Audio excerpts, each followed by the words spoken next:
अस्सलाम वालेकुम, क्या हाल है आप लोग? सब खैरियत से हैं? उम्मीद करता हूँ सब लोग खैरियत से हैं। अब ये आप मेरे हाथ में एक चूज़े को देख रहे हैं। तो बेसिकली जिन हजरात ने अभी न्यू स्टार्टअप शुरू किया है या जिन लोगों ने क्या नाम इस तरीके से मेरी तरह घरेलू पैमाने पर पोल्ट्री का काम शुरू किया है, तो उन लोगों के लिए एक जो मैं मालूमाती वीडियो लेके आया हूँ, तो वो मैं उनको बताता हूँ। अभी बेसिकली इस वीडियो में बताने का मकसद ये है कि कुछ हज़रात ने और कुछ लोगों ने मुझसे क्या नाम पूछा कि इस बीमारी के बारे में पूछा। बेसिकली बीमारी नहीं है, ये कुछ कमी की वजह से हो जाती है कि उसमें ये है कि जो अलामात या जो वजूहात हैं वो भी मैं आपके साथ शेयर करूँगा। अगर आप ये देखें मेरे सामने ये चूज़े को, तो इसके जिस्म के ऊपर जो है वो परों की मिकदार काफ़ी ज़्यादा कम है। अगर आप इसकी एक कमर पे देखें तो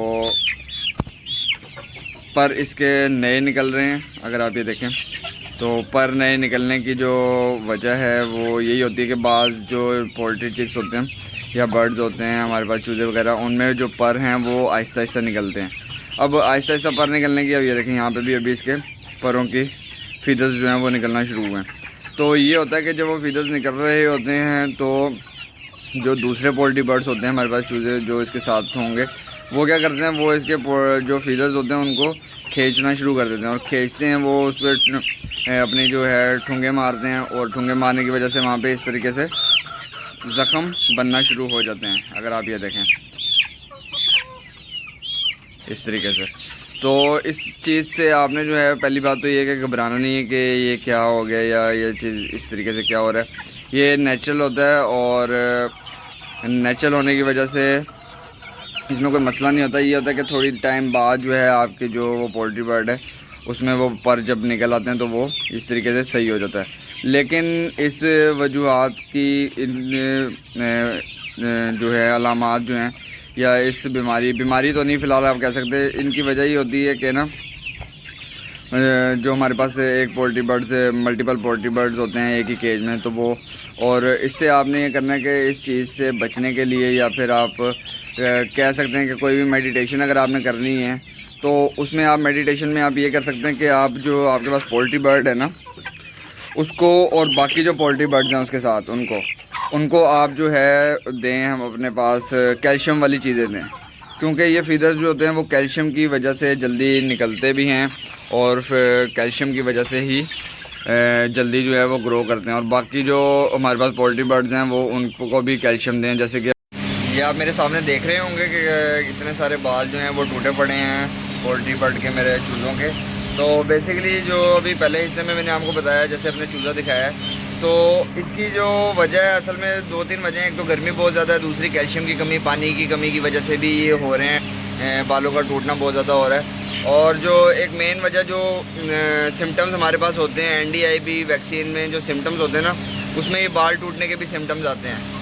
तो ये चीज़ का भी आपने ख्याल रखना है। तो फर्स्ट आपने ये काम करना है कि जैसे ही गर्मियाँ स्टार्ट हो, आपको लगे कि टेम्परेचर जो है वो 40 क्रॉस करना शुरू हो गया आपकी सिटी में, तो आपने फिल 4 उनको NDIB की या रानी खेत की वैक्सीन करनी है। और वैक्सीन करने के फ़ौरन बाद जो है ना आपने अपने जो पोल्ट्री बर्ड्स हैं उनको वो मिनरल्स या वो चीज़ें या वो कैल्शियम, पोटाशियम और मैग्नीशियम इस तरह की चीज़ें जो हैं देते रहना है, जिससे उनकी जो है क़ुव्वत मुदाफ़ित कम ना हो। अब इस चीज़ को टैकल करने के लिए हमने ये काम करना है कि हमने कैल्शियम वाली जो दवाइयाँ हैं वो इस्तेमाल करनी है, या कैल्शियम वाली जो खुराकें हैं वो इस्तेमाल करनी है। तो अभी आप मेरे पास देखेंगे, मेरे पास ये कैल्शियम CAC 100+ है। आप इसको भी यूज़ कर सकते हैं, ठीक है, मुर्गियों को देने के लिए। या फिर इसके अलावा आप कैल्शियम P का एक सिरप मिलता है बच्चों वाला, ठीक है, जो हमारे पास नॉर्मल ह्यूमन में यूज़ होता है ना, वही यूज़ करते हैं हम लोग पोल्ट्री बर्ड्स के लिए भी। तो आप या ये वाला यूज़ कर सकते हैं, ये कॉस्टली पड़ जाएगा बहुत ज़्यादा। आप इसके अलावा जो है आप वो कैल्शियम P वाला सिरप जो है वो यूज़ कर सकते हैं। उसको आप ये करेंगे कि 5 cc जो है वो आपने तकरीबन 5 लीटर पानी में मिला के अपने पोल्ट्री बर्ड्स को रेगुलर देना है, ताकि उससे उनके जो है ये क्रीसिंग वाला मामला जो है या पर गिराने वाला मामला जो है वो ठीक हो जाए, ठीक है। और दूसरा ये कि इस सूरत हाल से निपटने के लिए कम से कम आपने अपने परिंदों को जो है वो ठंडा माहौल देना है और इस तरीके से कूलर वगैरह लगा दें उनको पानी का, और मिट्टी ज़रूर डालें अपने केज में, ठीक है, इस चीज़ का भी ख्याल रखें। और बैकयार्ड जो है उसको जितना ज़्यादा आप ढांप सकें गर्मी से, डायरेक्ट धूप से, तो वो भी आपके लिए बहुत ही बेहतर होगा। और ख़ुराक पे आ जाए तो ख़ुराक आपने उनको ठंडी देनी है। अब देखें जैसे कि मैं अब बाजरा और ये दे रहा हूँ अपने पोल्ट्री बर्ड्स को, ये देखें मकई, तो मैंने उसको पानी में भिगो दिया। अभी इसकी तासीर जो है वो ठंडी हो जाएगी और ये थोड़ा नरम भी हो जाएंगी। ठीक है, तो ये पोल्ट्री बर्ड्स आराम से खाएंगे। ठीक है, तो ये सोल्यूशन है हमारे पास क्रेसिंग और इस टाइम पे ये पोल्ट्री बर्ड्स में इस बीमारी को रोकने का। तो इसकी टेंशन नहीं लेनी है आपने, इसका साथ साथ आप क्योर करें, साथ साथ प्रिकॉशंस जो हैं वो मेजरमेंट जो हैं उनको पूरा रखें। ठीक है, तो इंशाल्लाह आपके पोल्ट्री बर्ड्स जो हैं वो ठीक रहेंगे। तो इसी के साथ मुझे दीजिए इजाज़त, इंशाल्लाह नेक्स्ट वीडियो में मिलेंगे और कोई ना कोई नई चीज़ और नई जो एक्सपीरियंस होगा अपना वो आपके साथ शेयर करूँगा। अल्लाह हाफिज़।